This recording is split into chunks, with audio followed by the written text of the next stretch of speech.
This is an AJ Duggar exclusive.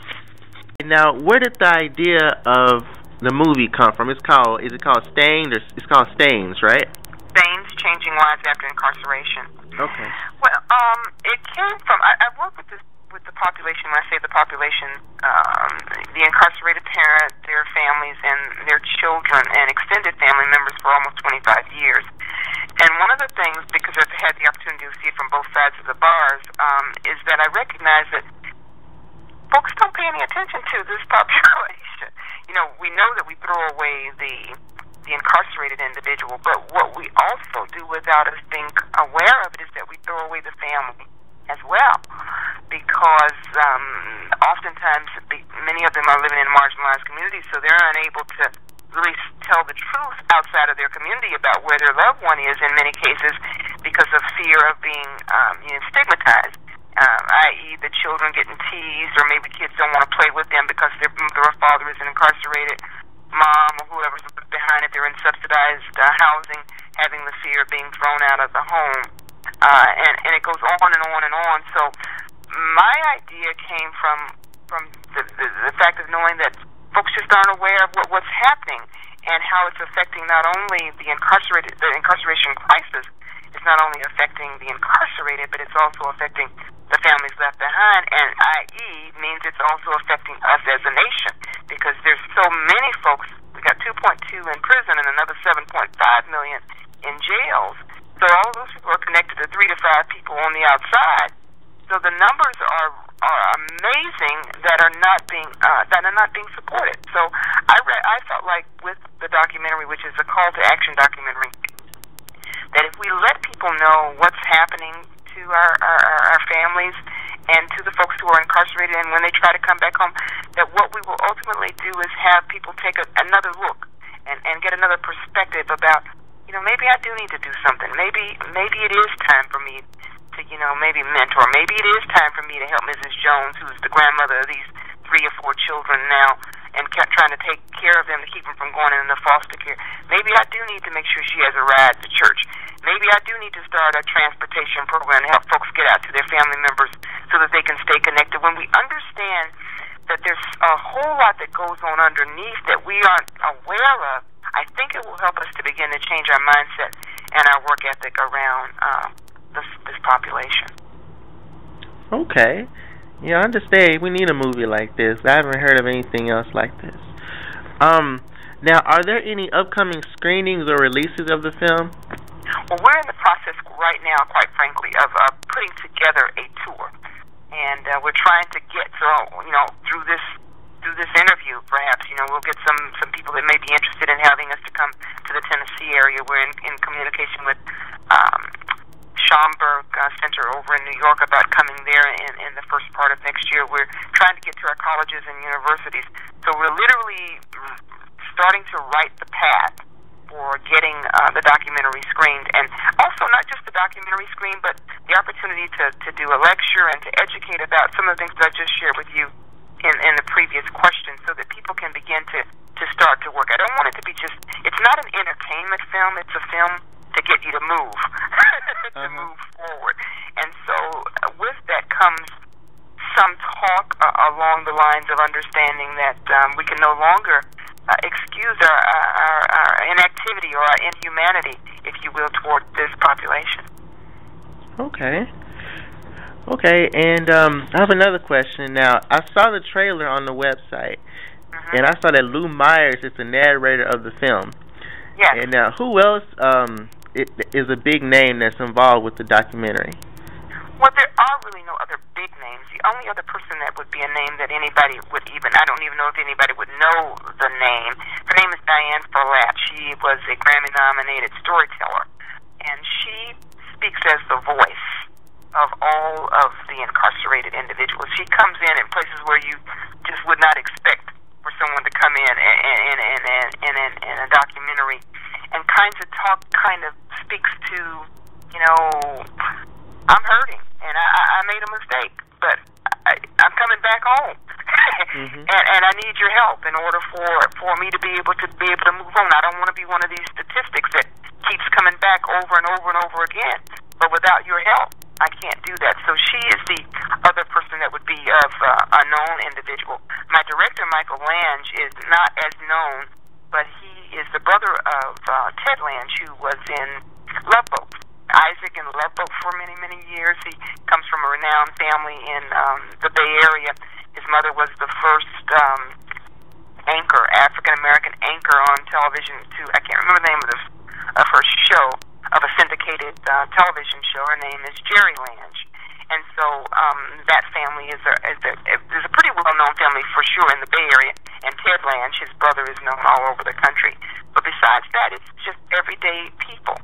It's real people from throughout the country. We traveled through 10 states in the making of the film, and went from New York, cross over to New Jersey, down over to Illinois, into Mississippi, across over to California, and looked at programs that are providing supportive services to families and the formerly incarcerated, as well as looking at everyday people who might be people who work in the community, might be people who have been incarcerated, maybe families who had been affected, to tell you the story about how they made it through.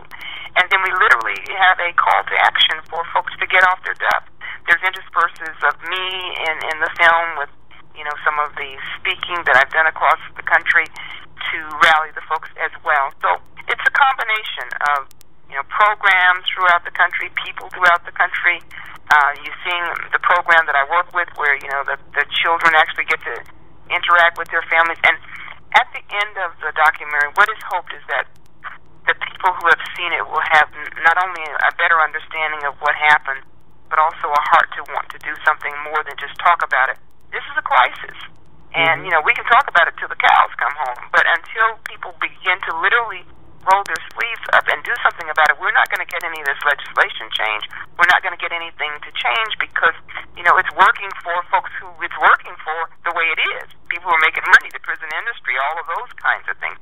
But in terms of us making it change, it's going to be better for the folks who are affected and who are ultimately coming home to our communities. We've got to start doing something now to make that happen. Okay. Yeah, I hear where you're coming from on that. I think it is cool that you got, real people talking about, the real situations and stuff. And is there anything else that you want our readers to know about the movie before I move on to my next question? Is there anything else? Say it again. I missed that. Is there anything else that you want our readers to know about that I haven't asked you about yet? Anything about the movie? About the documentary, no. I mean, if you're going to ask me some other questions, that's fine. But no, about the documentary, I want everybody to see it.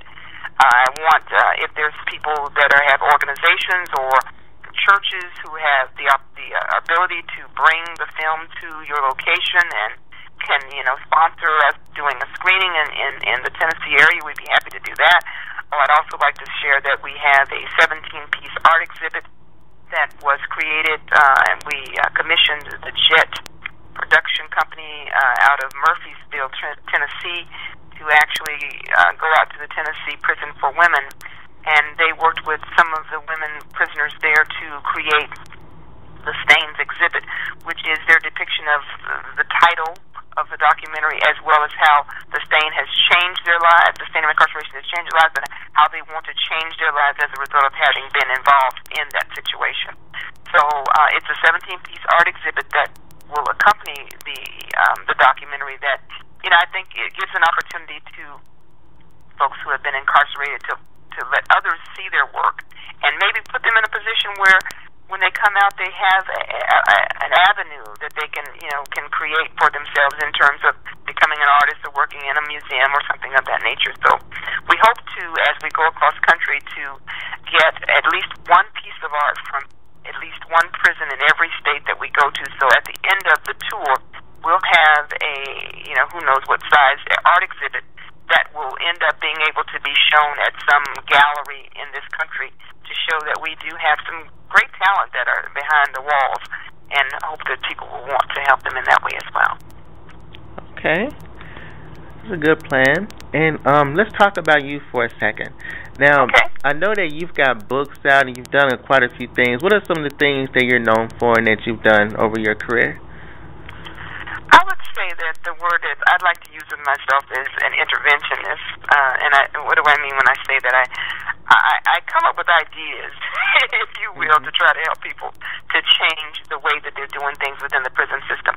Now, the program that I've worked in for over 22 years is a program that allows the incarcerated family to come together with their children in a child-friendly setting and helps to ease the family reunification process. And we've also created a support group, and we've created resource center for the families on the outside. What this does when you have children able to come and see family is that it helps them to see their incarcerated family member, is it helps them to recognize, one, that they're okay, and two, that, they're still loved, and even though I made a mistake, it has nothing to do with my ability to parent, and be able to give some good pointers, maybe even some better pointers about what not to do with your life, if you will. In terms of, having done this on the inside for 22 years, I also on the outside have worked in the family preservation program. Family preservation programs are programs that are designed to try to help families stay together and build upon their strength. Additionally, I've worked with relative caregivers in a kinship support services program where we know about 53% of those families are in that position as a result of incarceration. So I've seen it from the vantage of the grandparents or the relative caregivers who step forward to keep their family members out of the system, penal as well as foster system. I helped develop a mentoring program for children of incarcerated parents. I also have overseen a program of, for drop-in center for families that were trying to get back on their feet after having long bouts of unemployment. So I've seen from various vantages, as I shared with you earlier, the effects of incarceration, and have seen it from the parent on the inside, the parent on the outside, the child, with working with thousands of families on the inside and thousands of parents on the inside and tens of thousands of parents and family members on the outside, understanding that we need to provide support. I've also written a book. The book is called After the Bungee Jump. There's still a lot of jerking going on, which follows a mother's 8 years of incarceration while also following the 8 years that the family experiences. It's a fictional book. It's a compilation of all that I've heard over these 25 years. And so it helps that reader see what is happening on the inside, but also the effects on the outside, and also places them in a place where they can recognize if they are any of the people that are, interspersed within the book. Am I one of the people that has been finger pointing? Am I one of the people that has made sure that my children can't play with your children anymore because you're incarcerated, and I believe that it's catching and it's infectious, so I can't have them be a part of your life. And so at the end of that book, hopefully they'll want to do something different from what they've done. Hopefully they'll see some idea for them to be able to support families. My programs are called Saidiana, which is a Swahili word for help each other. My company is Saidiana Productions, the producer of the books as well as the documentary. My radio show, I am a host of Let's Saidiana on KDYA Gospel 1190 AM, which is in the San Francisco Bay Area community awareness program that comes on weekly, and it talks about all kinds of things, but of course my heart is with families affected by incarceration and the formerly incarcerated.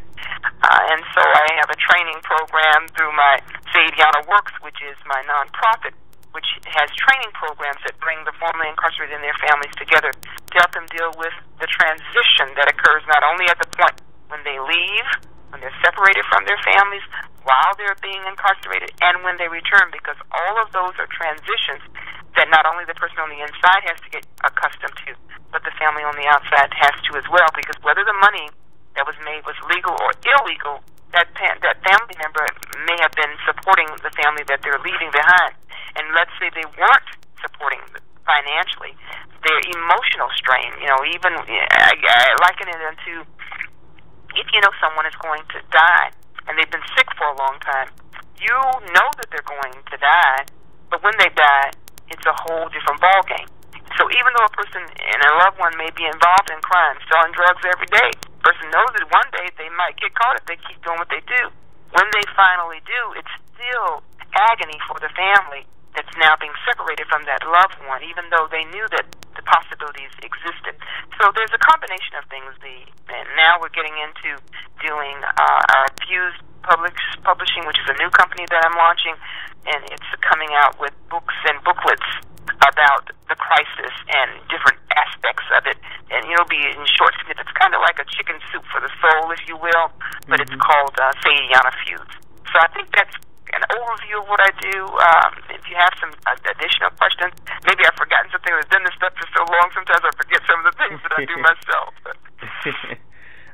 This is an AJ Duggar exclusive.